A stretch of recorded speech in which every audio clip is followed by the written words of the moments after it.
Hello people, here you are with Dan in Essex, UK, and the main purpose of my channel is to show people how to grow their own fruit and vegetables, no matter what size garden, allotment or growing space they do indeed have. So, as well as growing fruit and vegetables, I also like to grow flowers and flowering shrubs. So today I'm going to be making a video of the growing of hydrangeas. So a few years ago I put a video up how to grow hydrangeas in containers and pots, and that video has been well received, which I'm very glad about, because more and more people are realising that you can grow hydrangeas in containers. It can open up many gardening doors for you with regards to colours. If you don't have much space, or indeed maybe you don't have a garden at all, just a porch to grow on, you can still grow hydrangeas. So let's have a look at the hydrangea in question. So there you go. Now this is a mop head hydrangea, and you can see it's looking very healthy. So there you go, that looks really nice, and you can see it's going more towards the pink colour. We'll talk more about that later. So I've got it growing in a pot, okay, which is about 18 inches wide and probably about 15-16 inches deep. Now generally when you're growing hydrangeas in containers and pots, you want to be working up to about a 2-foot wide pot, okay, in order for the plant to be able to put out some good roots. So looking really healthy, really vigorous, a really deep, lovely, beautiful colour, and also you can see that probably in about, maybe a month, maybe a bit more, a bit less, this will be absolutely blooming with brilliant flowers. So that's absolutely lovely. So I often get asked questions about hydrangeas from that video, either on the video or on Instagram. So what I'm going to do is link those videos down below, that video and another one where I found a beautiful blue hydrangea on my travels and I just had to show it. So those videos are down below, check them out if you wish. So I made some notes here regarding questions. Now, where are hydrangeas native to? So generally they're considered to be native to Asia and the Americas, with the greatest diversity of them in Asia. Now, do they require dormancy? Now this is an interesting one because of course many people get given them as gifts, don't they? And they want to keep them in their house, in their flat, their apartment or whatever. Now, in general, the hydrangeas that we grow here in the UK are deciduous and therefore would require a period of dormancy. Now I did read that they need a period of dormancy below 18 degrees C, which is not particularly, cool for UK climates, but it was quite hard to find a lot of information on this subject, so let me know if you can. Are you growing hydrangeas in a tropical environment? Now, I also had a question from a lady who was growing one, I can't remember where it was, but it was in a tropical climate, and she said she wanted to make her hydrangea go dormant. Any suggestions? So I actually suggested to her for a few months, put it in the fridge. I mean, that might not be the most hygienic thing to do if you've got foodstuffs growing in there, but that was just one suggestion of mine. So there we go. Now another question, how to change hydrangea colour. So this involves altering the pH. So basically what you've got, to get a blue flower, you need a pH of 5.5 or lower. This is acidic. Pink 6.5 or higher, which is alkaline, and purple 5.5 to 6.5. I've made notes here, okay, so that I don't miss anything. So to increase acidity, you can add aluminium sulfate. We can purchase this, or you can put pine needles in, something like that. To make it more alkaline, you can add some garden lime or some wood ash, something like that. So this one here, look, being on the pink side, absolutely makes sense, because when I set it, I actually put in the growing medium some wood ash, so expecting it to go towards pink is about right. So pH stands for potential of hydrogen. How to determine pH? You can get a pH testing kit, and you can also place the soil in a container. I read about this one, and you can pour distilled white vinegar on it, and if it fizzes, the pH level is high and therefore alkaline. If it doesn't fizz, neutral or acidic. There we go. So what soil for hydrangeas? Rich, fertile, moist, well draining. You can put some rotted manure in there, rotted horse manure, something like that. They can grow in clay soil, chalky soil, but it must drain. So, can you grow them in dry, sandy soil?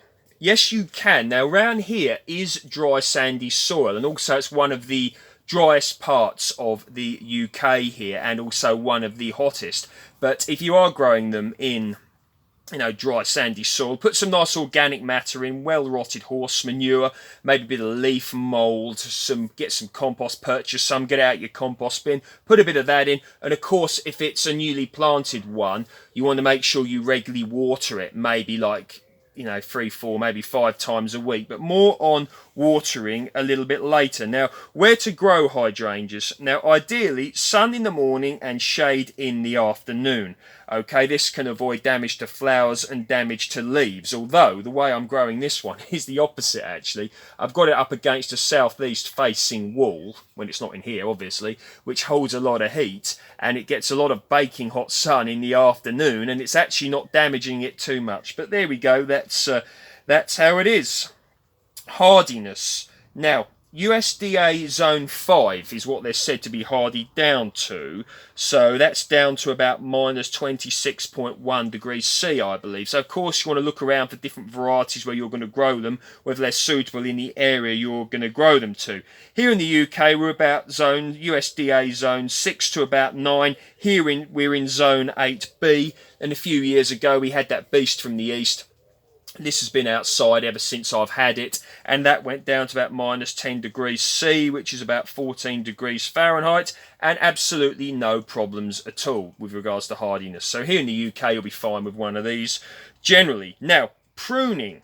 So the general time that you prune is in the early spring, okay? Late winter, early spring. Of course, there's a bit of a crossover there, and the reason why you do that is because you don't want to let it get into growth too early, because frost can damage the shoots. Now, of course, if you're growing one of these in a very, very cold area, you may want to delay it a little bit, and that may help you a little bit. So also pruning, what will quite often happen as these flowers go, they'll become spent, and what you'd do, you'd remove it off. Let's try and find you a good example. About here, okay? See where my finger is? About there? You'd remove it about there. And the time you once again do that would be in the early spring. Now, of course, there is an exception to the rule, and it is said if you live in an area which is a bit more mild, you can remove them after they've spent. But the general advice is not to do that. It's to leave it until late spring so that they protect the flower buds for the following year, and you're more likely to get flowers. Now, another thing they say you can do is actually remove some of these flowers in late spring, prune it harder, that way you'll get less flowers but bigger ones. It all depends on what you want to do. Okay, so watering. Now this is a very interesting one. I've had a lot of trial and error with this hydrangea growing in this pot, and at the moment I'm watering it about 3 times a week. Of course it depends on the weather. Overwatering is very bad for hydrangeas, as of course is underwatering. If you overwater them, you can rinse out nutrients from the pot, and the plant can start to go a yellow colour. Overwatering again, the leaves can fill up with water too quickly and split. This is particularly true if it's had a drought before, a bit like when you grow tomatoes. A bit of trial and error is needed when it comes to watering hydrangeas. As I stated before, if you've got one planted in the ground in dry sandy soil, you maybe want to water it 4 or 5 times a week or something, and of course the plant will let you know quickly if it needs watering, because it can actually droop. So there we go. Now with regards to feeding, I gave this a granular feed at the start of the year, okay, and it's done really well. If your hydrangea needs feeding, it's very likely it'll go a sort of very pale green. You saw earlier, this is a very deep, rich green, and you could maybe feed it once a month with a balanced fertiliser. But when it gets to late summer, stop feeding it, okay? Because if you feed it then, what you can do is you can encourage the plant to grow new shoots, and then of course the winter will come and it can damage the fruit and thus affect flowering. So stop feeding in the late, so, you know, you want to stop feeding probably, I would say, maybe end of July, depending on the weather where you are. That's what I'm going to do here anyway. Okay, so I can't remember if I mentioned this one. With regards to white hydrangeas, can you change the colour of them? Now, generally considered no, because they lack the necessary pigment, okay? But it's said that you can actually change the outside of the leaves in more mature specimens, okay? Don't know, anyone got any information on that, but your hydrangea specimen, if it's a white one, would have to be quite mature to do that, and of course the steps would be the same as what I described earlier in the video.